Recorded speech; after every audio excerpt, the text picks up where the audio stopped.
بسم الله الرحمن الرحيم الحمد لله رب العالمين اللهم صل على سيدنا محمد وعلى آله وصحبه أجمعين ആദരണീയരായ സാദാത്തുക്കൾ ഉലമാക്കൾ ويا أحباب رسول الله صلوا على رسول الله. മൗലിദിന്റെ ചരിത്രം കേൾക്കുമ്പോൾ നമ്മൾ ആദ്യമായി കേൾക്കുന്നതാണ് മലിക്കുൽ മുളഫറിനെ കുറിച്ച്. മലിക്കുൽ മുളഫർ ധീരനായൊരു രാജന, മൗലിദ് കഴിക്കാൻ ഏറ്റവും ഉത്സാഹമാ എന്ന് പറഞ്ഞിട്ടുള്ള ഇമാം സുയൂത്തി റളിയല്ലാഹു അൻഹു മലിക്കുൽ മുളഫറിന്റെ ചരിത്രം വളരെ വിശദമായി അൽ ഹാവിയിൽ ഫതാവയിൽ രേഖപ്പെടുത്തിയിട്ടുണ്ട്. മുളഫർ രാജാവിൻ്റെ നാട്ടുകാരാണ് ഈ ഇരിക്കുന്ന ആളുകൾ. ബൈ ചാൻസ് ഇന്നിവിടെ എത്തിപ്പെട്ടതാണ്. ഇന്ന് വരും, ഇവിടെ വരും എന്നുള്ള യാതൊരു പ്രതീക്ഷയുമില്ല. ഇന്നലെ നോളജ് സിറ്റിയിൽ എത്തിയതാണ്. അവർ മർക്കസിലേക്ക് വന്നപ്പോൾ എനിക്ക് പോകാനുള്ള വഴിയിൽ ഇതിനെയും കൂടെ കൊണ്ടുവന്നത്. ഇതൊരു മൗലിദാണ് എന്ന് പറഞ്ഞപ്പോൾ അവർ പറയുന്നത് മൗലൂദ് എന്നാണ് പറയാനാണ്. അപ്പൊ നമ്മുടെ നാട്ടിൽ മൗലൂദ് തന്നെയാണ് പണ്ട് പറയല്. അപ്പൊ മൗലൂദ് ആദ്യമായിട്ട് വലിയ മൗലൂദ് നടത്തിയ ആളാണ് മലിക്കുൽ മുളഫർ, അതിന്റെ നാട്ടുകാരാണ് എന്ന് പറഞ്ഞു. ഇർബിൽ എന്ന് പറയുന്ന ഇറാഖിലെ പ്രദേശമാണത്, കുർദിസ്ഥാൻ. ഷാഫി മദ്ഹബുകാരായ ധാരാളം ഉലമാക്കൾ ഉള്ള നാടാണ്. 7000 വർഷം പഴക്കമുള്ള കോട്ടയ്ക്കകത്ത് അവിടെ മലിക്കുൽ മുളഫർ രാജാവിൻ്റെ മഖ്ബറ ഇന്നും ആളുകൾ സിയാറത്ത് ചെയ്യുന്ന വലിയ കേന്ദ്രമാണ് എന്നും അവിടെ നടക്കുന്ന മൗലിദിൻ്റെ ചെറിയൊരു ശൈലിയിലാണ് അദ്ദേഹം മൗലിദ് നമ്മളെ കേൾപ്പിച്ചത്. 73 വയസ്സുള്ള ആളാണ് ഇപ്പം നമ്മളോട് സംസാരിച്ചത്. കണ്ടാലൊരു 18 വയസ്സേ തോന്നുള്ളൂ. റസൂലുള്ളാഹി സ്വല്ലല്ലാഹു അലൈഹി വസല്ലം തങ്ങളുടെ അവദാനങ്ങൾ വാഴ്ത്തുക, മദ്ഹുകൾ പറയുക എന്നതു തന്നെയായിരുന്നു മൗലിദിന്റെ രീതിയായിട്ട് മഹത്തുക്കൾ അനുവർത്തിച്ചത്.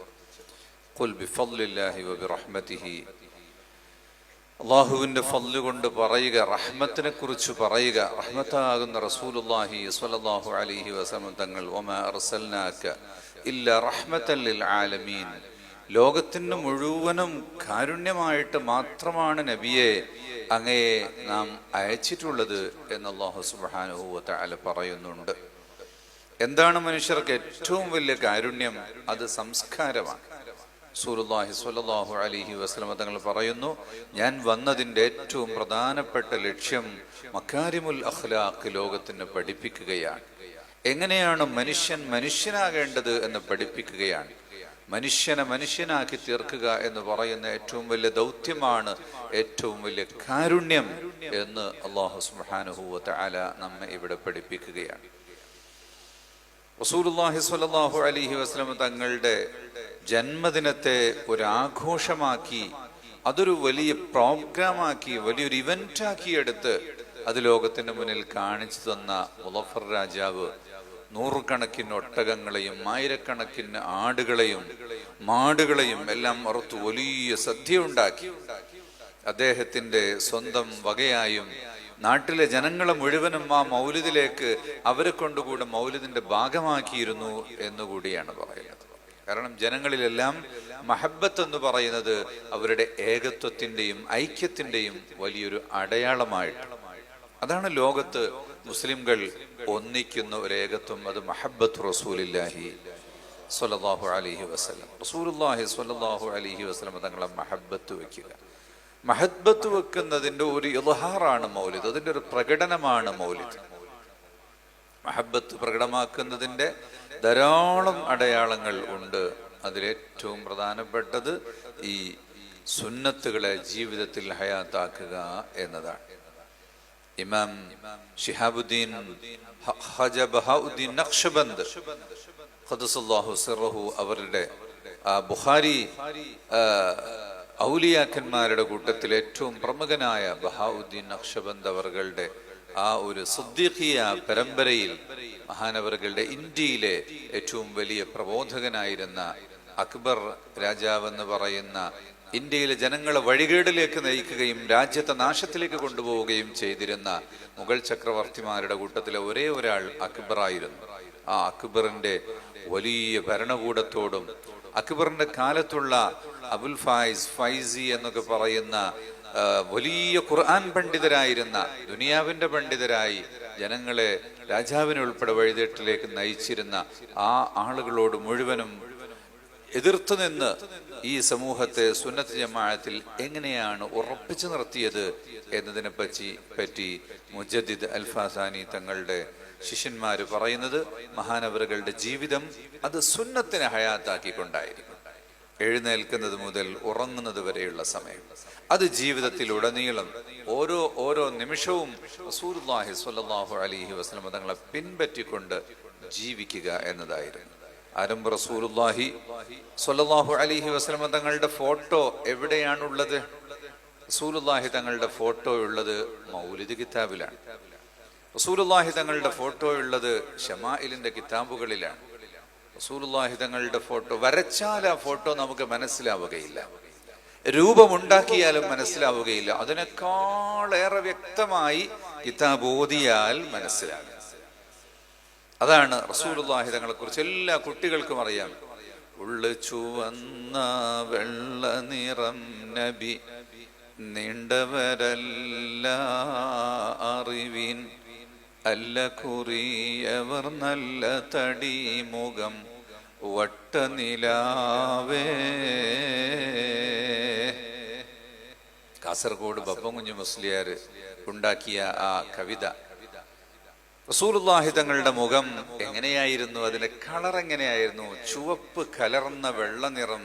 ഇംഗ്ലീഷുകാരന്റെ വെള്ളയല്ല, അമേരിക്കക്കാരന്റെ ചുവപ്പും അല്ല, ഉള്ളിൽ വെള്ള, ആ ചുവപ്പ് കയറിയ വെള്ള, ഉയർന്നു നിൽക്കുന്ന മൂക്കിന്റെ പാലവും അതിമനോഹരമായ മൂക്കിന്റെ ദ്വാരങ്ങളും വളരെ രസകരമായ ചുണ്ടുകളും വീതിയുള്ള വായും വളരെ ആ വെളുത്ത് മുല്ലപ്പൂ പോലിരിക്കുന്ന പല്ലുകളും റസൂലുള്ളാഹി തങ്ങളുടെ നല്ല കറുത്ത് നിറഞ്ഞു നിൽക്കുന്ന കണ്ണിന്റെ പുരികങ്ങളും, രണ്ട് പുരികങ്ങൾക്കിടയിലും ഒരൽപ്പം വേറിട്ട് നിൽക്കുന്ന ഒരു വെളുത്ത നിറവും.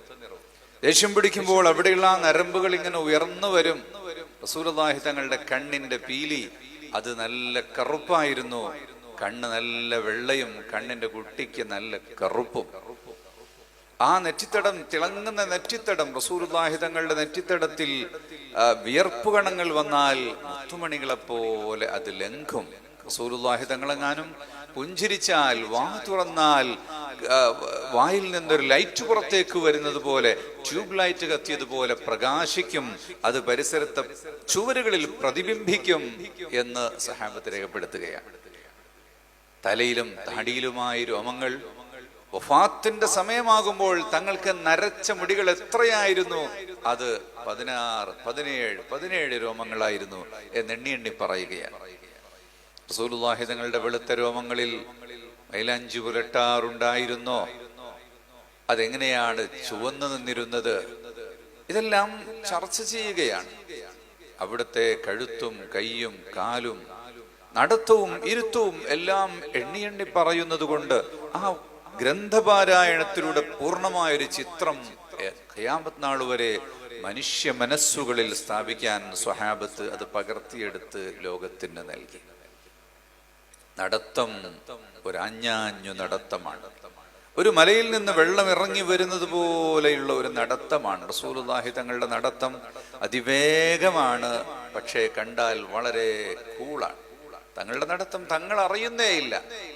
കൂളായി തങ്ങൾ നടക്കുമ്പോൾ ഞങ്ങൾ കൂടെ എത്താൻ അതിവേഗം ഓടേണ്ടി വരുന്നു എന്ന് സയ്യിദന അബൂ ഹുറൈറ റളിയല്ലാഹു അൻഹു പറയുന്നു. തങ്ങൾ ഒരു തക്ലീഫ് ചെയ്തുകൊണ്ടുള്ള നടത്തം അല്ലെങ്കിലും വേഗം വളരെ കൂടുതലാണ്. ഞങ്ങൾക്കത് വളരെ സിമ്പിളായി, കണ്ടാൽ സിമ്പിളായിട്ട് തോന്നും. എങ്കിലും കാലടികൾ ഓരോന്നും ഉറച്ച അടികളാണ്. കാലുകൾ ഒന്നെടുത്തു വെക്കുന്നത് കാണുമ്പോൾ അത് പറിച്ചെടുക്കുകയാണ് എന്ന് തോന്നും. എങ്ങനെ തള്ളിയാലും വീഴുകയില്ല ആ നടത്തത്തിനിടയിൽ. അത്രയും ഉറച്ച അടികളാണ്. എന്നാൽ ഭൂമിയിൽ വെക്കുന്നത് വളരെ സോഫ്റ്റായിട്ടാണ് അതിനെ വെക്കുന്നത്. സുബ്ഹാനല്ലാഹ്. എന്നെങ്ങനെയാണ് വിശദീകരിക്കുന്നത്? ഇരുത്തം എങ്ങനെയാണ്? വകാന ജുല്ലു നദ്രിഹി ഇലൽ അർള്. നബി സല്ലല്ലാഹു അലൈഹി വസല്ലം തങ്ങളുടെ നോട്ടം മുഴുവനും ഭൂമിയിലേക്കാണ്. വിനയത്തിന്റെ നോട്ടമാണത്. ചില സമയത്ത് ആകാശത്തേക്ക് നോക്കും, അത് ചിന്തയുടെ നോട്ടമാണ്. അനാവശ്യമായി അങ്ങോട്ടും ഇങ്ങോട്ടും നോക്കുകയില്ല. കഴുത്തു തിരിച്ചു പിറകോട്ട് നോക്കുന്ന ജീവിതത്തിൽ ഒരു സ്വഭാവമേ ഇല്ല. ആവശ്യമായാൽ ശരീരം പൂർണ്ണമായും തിരിഞ്ഞു നോക്കുകയാണ് ചെയ്യുക. ആ പുന്നാരവദനത്തിൽ ഒരിക്കലും തന്നെ ഈച്ച വന്നിരുന്നിട്ടില്ല. റസൂലുള്ളാഹി സ്വല്ലല്ലാഹു അലൈഹി വസല്ലം തങ്ങളുടെ ഇരുത്തം ഒരടിമയെപ്പോലെ ഞാൻ ഇരിക്കുമെന്ന് തങ്ങൾ പറയുന്നുണ്ട്. ഭക്ഷണം കൊണ്ടുവച്ചാൽ നബി തങ്ങൾ നിലത്തു ഭക്ഷണം വെച്ച് അവിടെ ഇരുന്ന് കഴിക്കും. എന്നിട്ട് പറയും, അന അബ്ദുൻ ആകുലു കൽ അബ്ദ്. ഞാനൊരടിമയാണ്, അടിമയെപ്പോലെ ഞാൻ ഭക്ഷണം കഴിക്കും. രണ്ട് കാലുകളും അടുപ്പിച്ചു വെച്ച് ഒരു കാലിന്റെ മുകളിൽ മറ്റേ കാല് ചേർത്തു വെച്ച് അങ്ങനെയാണ് ഭക്ഷണം കഴിക്കുക. കൈ നിലത്തു കുത്തുകയില്ല, പ്ലേറ്റിലേക്ക് തലകുനിച്ചിരിക്കുകയും ഇല്ല. കൈകൊണ്ട് ഭക്ഷണം എടുത്തുകൊണ്ട് കഴിക്കും. ഏറ്റവും ചുരുങ്ങിയത് 3 വിരലെങ്കിലും ഇല്ലാതെ തങ്ങൾ ഭക്ഷണം കഴിക്കില്ല. ആവശ്യമായാൽ 4 5 ആവശ്യത്തിന് കൂട്ടിക്കൊടുക്കും. 2 വിരൽ കൊണ്ട് കഴിക്കുന്നത് ശൈത്താന്റെ ശൈലിയാണ്. ഒരിക്കലും തങ്ങൾ അങ്ങനെ കഴിക്കില്ല എന്നാണ്. റസൂലുള്ളാഹി തങ്ങൾക്ക് എന്താണ് ഇഷ്ടം, അതെനിക്കും ഇഷ്ടം എന്ന് പറയുന്ന എത്ര ആളുകളാണ്? കോടാനുകോടിക്കണക്കിന് ആളുകൾ. തങ്ങൾക്ക് എന്താണോ ഇഷ്ടം അതെനിക്കും ഇഷ്ടം. സയ്യിദുന അനസ് ഇബ്നു മാലിക് റളിയല്ലാഹു അൻഹു, സയ്യിദുന അനസ് റളിയല്ലാഹു അൻഹു, അനസ് റളിയല്ലാഹു അൻഹു പറയുന്നു, തങ്ങളുടെ 10 വർഷത്തെ ഖാദിമായ അനസ് റളിയല്ലാഹു അൻഹു പറയുന്നു, ഭക്ഷണം കൊണ്ടുവച്ചാൽ ചിലപ്പോൾ കറിയിൽ നിന്ന് തങ്ങൾ ചുരങ്ങയുടെ കഷ്ണം ഇങ്ങനെ പെറുക്കി പെറുക്കി തിന്നത് കണ്ടപ്പോ എനിക്ക് അതിനോട് ഇഷ്ടമായി. പിന്നെ ഞാൻ എപ്പോഴും ചുരങ്ങ തിന്നും. അതെനിക്ക് എന്റെ ഇഷ്ടമായി മാറിക്കഴിഞ്ഞു. മഹാനായ അബൂ യസീദ് അൽ ബുസ്താമി റളിയല്ലാഹു അൻഹു 70 വയസ്സുവരെ വത്തക്ക തിന്നില്ല എന്ന് പറയുന്നു. എങ്ങനെയാണ് തങ്ങൾ എങ്ങനെയാണ് വത്തക്ക കട്ട് ചെയ്തത് എന്നറിയാത്തത് കൊണ്ട്, ആ ഒരു സുന്നത്തിന്റെ കൃത്യമായ ശൈലി അറിയാത്തത് കൊണ്ട് ഞാൻ വത്തക്ക കഴിച്ചില്ല എന്ന്. എവിടെയാണ് തങ്ങൾ കാലുവെക്കുന്നത്, എവിടെയാണ് തങ്ങൾ ഇരിക്കുന്നത് എന്ന് നോക്കി കൂടെ നടന്ന അബ്ദുല്ലാഹി ഇബ്നു ഉമർ റളിയല്ലാഹു അൻഹുമ യാത്ര പോകുമ്പോൾ എങ്ങാനും വഴിയിൽ റസൂലുള്ളാഹി തങ്ങൾ ഒരു റൂട്ടിലൂടെ തിരിച്ച് പിന്നെ യു ടേൺ അടിച്ചു വന്ന് മറ്റൊരു വഴിക്ക് പോയിട്ടുണ്ടെങ്കിൽ പിന്നെയും ആ വഴിയിലൂടെ വരുമ്പോ ഒന്ന് മുന്നോട്ട് പോയി യു ടേൺ എടുത്തു വന്നിട്ട് പിന്നെ തിരിഞ്ഞു പോകും അബ്ദുല്ലാഹി ഇബ്നു ഉമർ റളിയല്ലാഹു അൻഹുമ. ഇതിന്റെ ആവശ്യം എന്താണ്? നബി തങ്ങൾ ഒരിക്കൽ തെറ്റിപ്പോയാൽ, അല്ലെങ്കിൽ പോയതിനു ശേഷം തീരുമാനം മാറ്റി വന്നതാണെങ്കിൽ പിന്നെ എന്തിനാണ് നമ്മൾ വീണ്ടും പോകുമ്പോൾ അങ്ങനെ പോകുന്നത്? അതാണ് തങ്ങളോടുള്ള മഹബത്ത് എന്ന് പറയുന്നത്. തങ്ങൾ യാത്ര പോകുമ്പോ, പരിപാടിക്കൊക്കെ പോകുമ്പോ ഒരിക്കലും പറയില്ല എങ്ങോട്ടാണ് പോകുന്നത് എന്ന്. എല്ലാവരും റെഡി ആയിക്കോളൂ, പോകാം എന്ന് പറയും. അങ്ങനെ പുറപ്പെട്ട് ചിലപ്പോ പോകുമ്പോ അങ്ങനെ ആളുകൾ വിചാരിക്കും കോഴിക്കോട്ടേക്കാണ് എന്ന്. കുറ്റിക്കാട്ടൂരെത്തും പറയും വലത്തോട്ട് തിരിച്ചോ എന്ന്. അപ്പൊ വിചാരിക്കും മർക്കസിലേക്കാണ് എന്ന്. അങ്ങനെ കുന്നമംഗലത്തും വീണ്ടും പറയും വലത്തോട്ട് തിരിച്ചോ എന്ന്. അപ്പൊ വിചാരിക്കും മടവൂരിലേക്കാണ്. അപ്പോ എവിടേക്കാണെന്ന് പറയില്ല, അവസാന ഘട്ടത്തിലാണ് തങ്ങൾ പറയുക. കാരണം അതൊരു സെക്യൂരിറ്റി സിസ്റ്റത്തിന്റെ ഭാഗം കൂടിയായിരുന്നു. പറഞ്ഞാൽ പറയുന്നതിന് മുമ്പ് ആളുകൾ പബ്ലിഷ് ചെയ്യും. നമ്മൾ പല വിഷയങ്ങളും അങ്ങനെ നമ്മൾ വിചാരിക്കുന്നതിന് മുമ്പ് തന്നെ ആളുകൾ പബ്ലിഷ് ചെയ്യും. അത് ആളുകളോട് പറയുന്നത് കൊണ്ടാ. അല്ലെങ്കിൽ ഞാൻ അവിടെ വരുന്നുണ്ട് എന്നൊരാളോട് വിളിച്ചു പറഞ്ഞാൽ അവര് മറ്റുള്ളവരോട് പറയും. അപ്പോ റൂട്ടിൽ പല കുഴപ്പങ്ങളും ഉണ്ടാകാൻ സാധ്യതയുണ്ട്. തങ്ങൾ നല്ല സ്ട്രാറ്റജിക് മാനേജ്മെന്റ് ആയിരുന്നു. റസൂലുള്ളാഹി സ്വല്ലല്ലാഹു അലൈഹി വസല്ലമ തങ്ങളെ എന്തിനാണ് നാം ഓർക്കുന്നത്? നാം ഓർക്കുന്നത് നമുക്ക് സന്തോഷമുണ്ടാകാൻ വേണ്ടിയാണ്, നമുക്ക് ജീവിതത്തിൽ കപ്പാസിറ്റി ഉണ്ടാകാൻ വേണ്ടിയാണ്, നമുക്ക് ഏതെങ്കിലും പ്രശ്നങ്ങൾ ഉണ്ടാകുമ്പോൾ ആ പ്രശ്നങ്ങൾക്ക് പരിഹാരമുണ്ടാകാൻ വേണ്ടിയാണ്, നമുക്ക് എന്തെങ്കിലും പ്രതിസന്ധികൾ ഉണ്ടാകുമ്പോൾ അതിന് ഇനി ഞാൻ രക്ഷപ്പെടുമോ, വലിയ കച്ചവടം എല്ലാം തകർന്നടിഞ്ഞു, ഇനി എങ്ങനെ രക്ഷപ്പെടാൻ എന്ന് ചിന്തിക്കുന്ന മനുഷ്യൻ റസൂലുള്ളാഹി സ്വല്ലല്ലാഹു അലൈഹി വസല്ലം തങ്ങളെ കുറിച്ച് ഒന്ന് ചിന്തിക്കുമ്പോൾ, അതൊന്ന് വായിക്കുമ്പോൾ 3 വർഷക്കാലം മക്കയിലെ ശുഅബ് അബി താലിബിൽ ഉപരോധിതനായി കഴിഞ്ഞു. മൂന്ന് ഭാഗത്തും മലകൾ. കടന്നു വരുന്ന വഴിയിൽ അങ്ങ് ഉപരോധം ഏർപ്പെടുത്തി. അങ്ങോട്ട് ആരെയും കടക്കാൻ അനുവദിക്കൂല, ഇങ്ങോട്ട് പോകാനും അനുവദിക്കൂല. ആരെങ്കിലും എന്തെങ്കിലും കൊണ്ടുവരികയാണെങ്കിൽ, ഭക്ഷണം കൊണ്ടുവരികയാണെങ്കിൽ അത് വഴിയിൽ വെച്ച് തടയും. മഹാനായ ബിലാൽ റളിയല്ലാഹു അൻഹു പുറത്തുപോയിട്ട് കക്ഷത്തിനുള്ളിൽ ഒതുക്കിക്കൊണ്ടുവരുന്ന ഭക്ഷണം മാത്രമായിരുന്നു ഏറെക്കാലം ഞങ്ങൾക്കുണ്ടായിരുന്നത് എന്ന് റസൂലുള്ളാഹി സ്വല്ലല്ലാഹു അലൈഹി വസല്ലം തങ്ങൾ പറഞ്ഞിട്ടുണ്ട്. അങ്ങനെ ആരെയും കടത്തിവിടാത്ത ഒരു കാലം. എല്ലാവർക്കും ആ സമയത്ത് മെല്ലെ മെല്ലെ ഓരോ ആളുകൾ ഒഴിഞ്ഞു പോകില്ലേ? ഇങ്ങനെ തന്നെ കൂടിയിട്ട് എന്താണ് കാര്യം, ഇവരുടെ കൂടെ നിന്നാൽ രക്ഷപ്പെടില്ല എന്നൊരു തോന്നൽ. ഒരൊറ്റ കുട്ടി പോലും മാറിപ്പോകാതെ നിന്നു. 3 വർഷം കഴിഞ്ഞപ്പോൾ മോചനം ഉണ്ടായി. അത് കഴിഞ്ഞ് ഒരു സന്തോഷത്തിന്റെ ഒരു അവസരം വന്നപ്പോഴേക്ക് റസൂലുള്ളാഹി തങ്ങൾക്ക് ഏറ്റവും വലിയ സംരക്ഷണം നൽകിയിരുന്ന അബൂ ത്വാലിബ് അവർ മരണപ്പെടുന്നു. റസൂലുള്ളാഹി തങ്ങളുടെ പ്രിയതമ, ഏറ്റവും വലിയ സപ്പോർട്ടായിരുന്ന ബീബി ഖദീജ റളിയല്ലാഹു അൻഹായുടെ വഫാത്ത് ഉണ്ടാകുന്നു.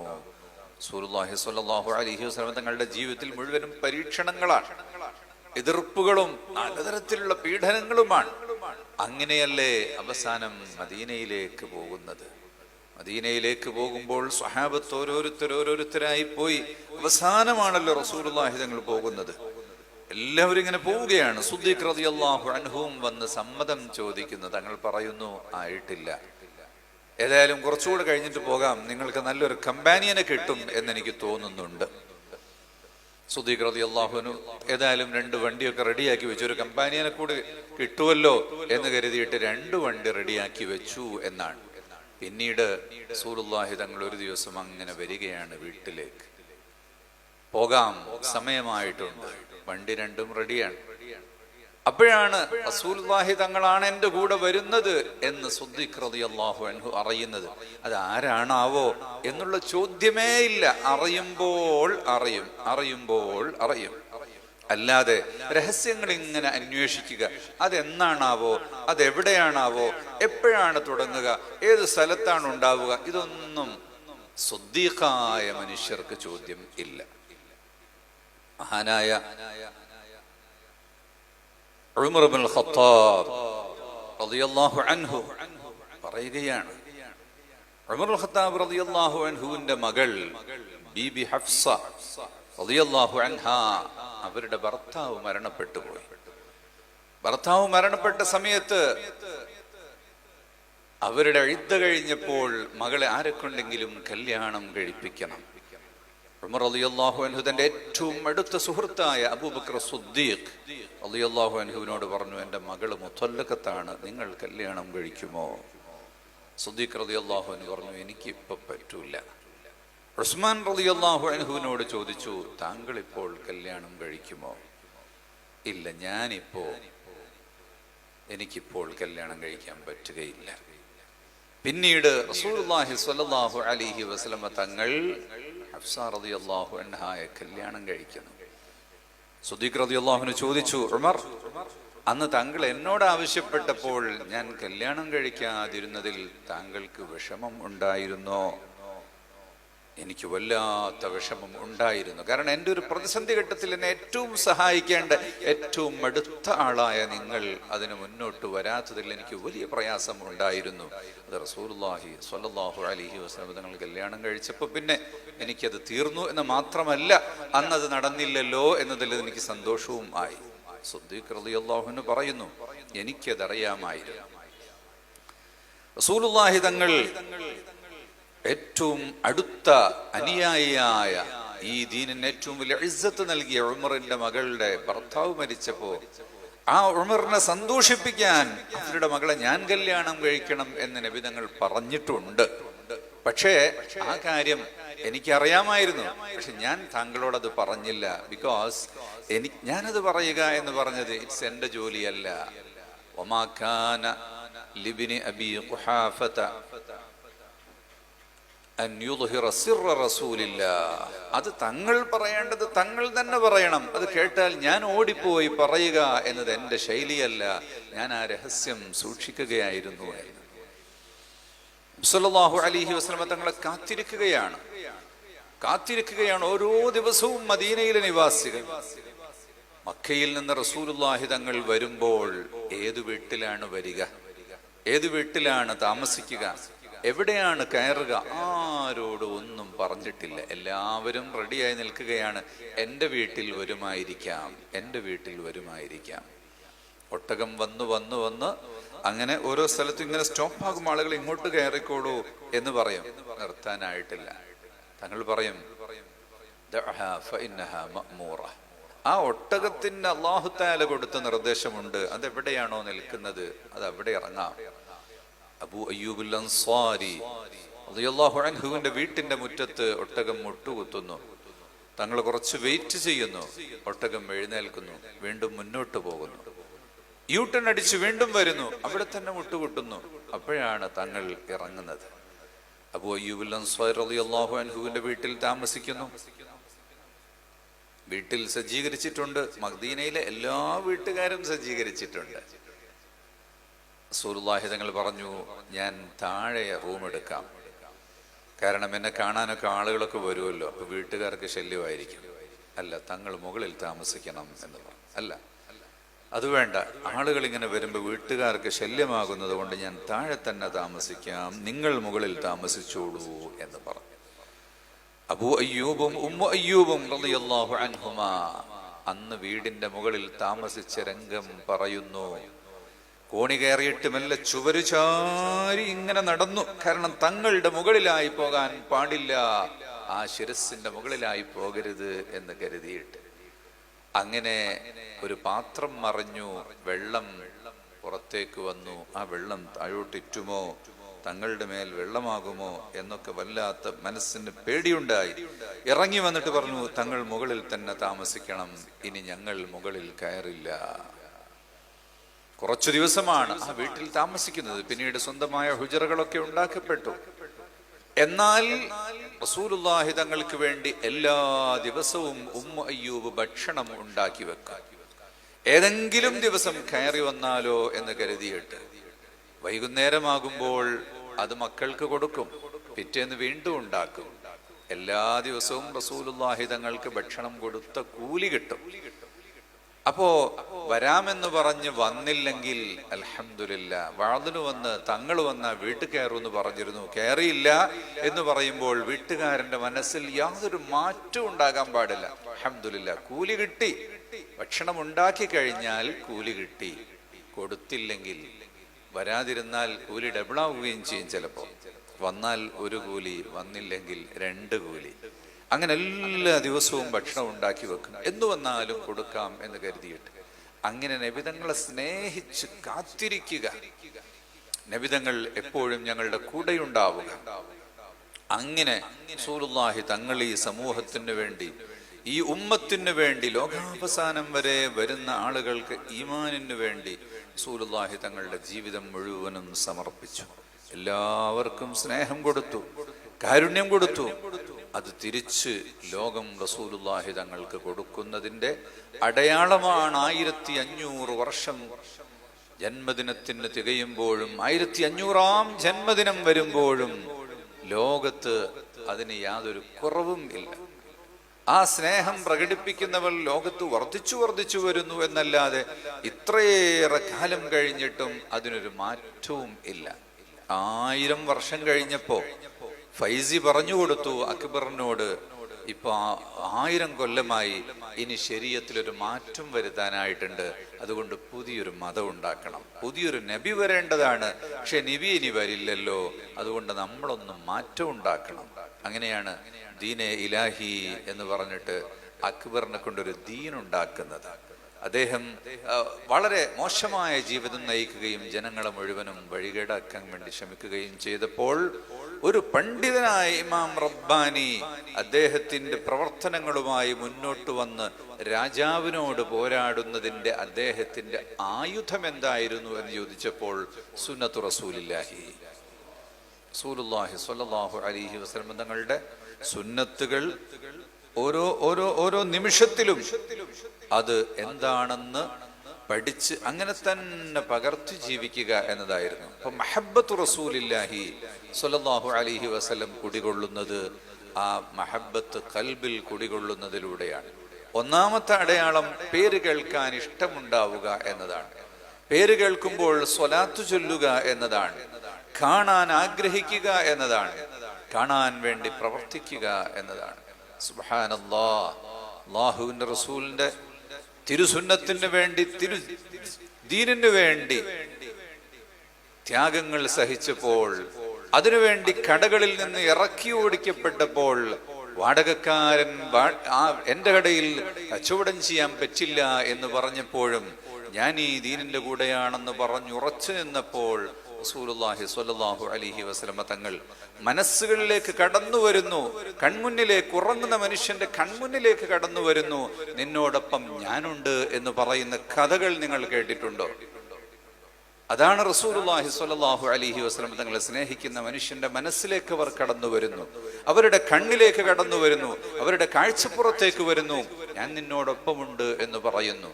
3 വർഷം അടഞ്ഞിരുന്ന ആ മക്കയിൽ നിന്ന് പുറത്തേക്ക് വന്നവർ പിന്നീട് മദീനയിലേക്ക് പോകേണ്ടി വന്ന് ഇനി എങ്ങനെയാണ് തിരിച്ചു വരിക?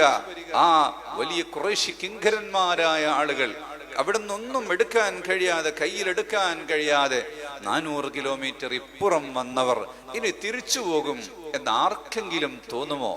ഒരിക്കലും ഇനി അങ്ങോട്ട് തിരിച്ചു പോകുന്ന ഒരവസരം വരില്ല, ഇവിടെ തന്നെ അവസാനിക്കുകയല്ലാതെ എന്ന് ചിന്തിക്കുന്ന മനുഷ്യർക്ക് മുന്നിലാണ് റസൂലുള്ളാഹി സ്വല്ലല്ലാഹു അലൈഹി വസല്ലം തങ്ങൾ 8 വർഷം കഴിഞ്ഞപ്പോ അതാ പോകുന്നു, മക്ക കീഴടക്കുന്നു, മക്കയിലേക്ക് കയറി ചെല്ലുന്നു. മക്കയിലെ മുഴുവൻ ആളുകളും കീഴൊതുങ്ങുന്നു, ഒരു തുള്ളി പോലും രക്തം പൊടിയാതെ വിജയിക്കുന്നു. ഇതാണ് നമ്മുടെ മുന്നിൽ തരുന്ന ചരിത്രം എന്ന് പറയുന്നത്. നിങ്ങൾ ക്ഷമിക്കുക, അല്ലാഹുവിന്റെ ദീനിനു വേണ്ടി നിലകൊള്ളുക. നിങ്ങൾ എന്ത് ത്യാഗങ്ങൾ സഹിച്ചിട്ടുണ്ടെങ്കിലും അതിനെല്ലാം നിങ്ങൾക്ക് പ്രതിഫലങ്ങൾ വരുന്നുണ്ട്. നിങ്ങൾക്ക് എത്രമാത്രം പ്രയാസങ്ങൾ ഉണ്ടെങ്കിലും മോചനത്തിന്റെ ദിനങ്ങൾ വരുന്നുണ്ട്.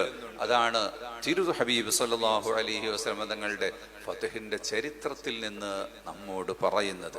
അൽഹംദുലില്ലാഹ്, അതിവിശാലമായ ഈ ഒരു മൗലിദിന്റെ സദസ്സ് ഇർബിലെ മുളഫർ രാജാവിന്റെ നാട്ടുകാരെ കൊണ്ട് മാഷാ അല്ലാഹ്, blessed with the people from the land of മലിക്കുൽ മുളഫർ. മാഷാ അല്ലാഹ്, ആ മുളഫർ രാജാവിന്റെ പാരമ്പര്യം ഇവിടെ നടപ്പിലാക്കാൻ വേണ്ടി ബഹുമാനപ്പെട്ട കുഞ്ഞിഹാജി അവർക്ക് അല്ലാഹു തആല അവസരം കൊടുത്തു.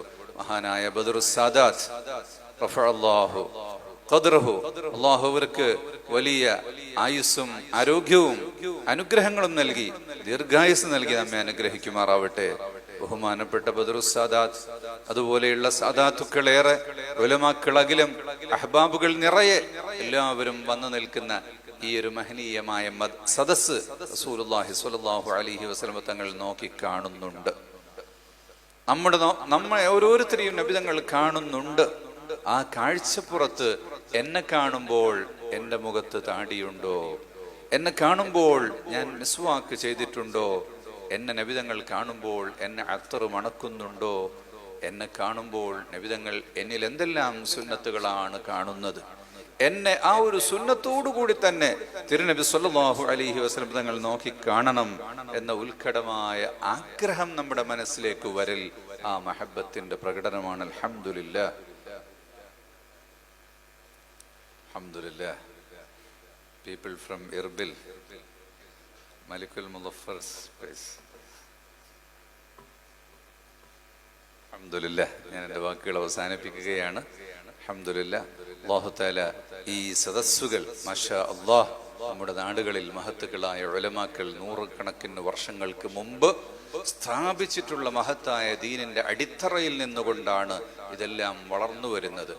നമുക്ക് കഴിവിന്റെ പരമാവധി, കഴിവിന്റെ തോതനുസരിച്ചുകൊണ്ട് മൗലിദുകൾ ഓരോ വീട്ടിലും നടത്തുകയും ഓഫീസുകളിലും നമ്മുടെ എല്ലാ സ്ഥലങ്ങളിലും മൗലിദുകൾ നടത്തിയിട്ട് തിരുസുന്നത്തിന്റെ, തിരു ആശയത്തിന്റെ മഹത്തായ ആ സന്ദേശത്തിന്റെ പ്രചാരണത്തിനു വേണ്ടി നമ്മൾ മുന്നിട്ടിറങ്ങുകയാണ്. റബ്ബ് സുബ്ഹാനഹു വ തആല തൗഫീഖ് നൽകട്ടെ. തിരുവസന്തം 1500-ാം തിരുവസന്തത്തിന്റെ ഈ മഹത്തായ അവസരത്തിൽ വിശുദ്ധ ദീനുൽ ഇസ്ലാമിന്റെ പ്രബോധന രംഗത്ത് മുന്നേറാൻ അല്ലാഹു നമുക്കെല്ലാം തൗഫീഖ് നൽകട്ടെ. മഹത്തുക്കളായ ഉലമാക്കൾ, സദാത്തുക്കൾ, നേതാക്കൾ, അല്ലാഹു അവർക്ക് അനുഗ്രഹങ്ങൾ ചൊരിഞ്ഞ് അവരിലൂടെ നമുക്ക് അള്ളാഹു താല കാരുണ്യം ചൊരിയട്ടെ. ഈ വീട്ടുകാരൻ്റെ സതുദ്ദേശങ്ങൾ അള്ളാഹു താല പൂർത്തിയാക്കട്ടെ, ഈമാൻ വർദ്ധിപ്പിച്ചു കൊടുക്കട്ടെ, മഹബത്ത് ഏറ്റി കൊടുക്കട്ടെ. നമുക്കെല്ലാം അള്ളാഹു താല വർദ്ധിപ്പിച്ചു തരട്ടെ എന്ന് പ്രാർത്ഥിച്ചു വാക്കുകൾ ചുരുക്കുന്നു.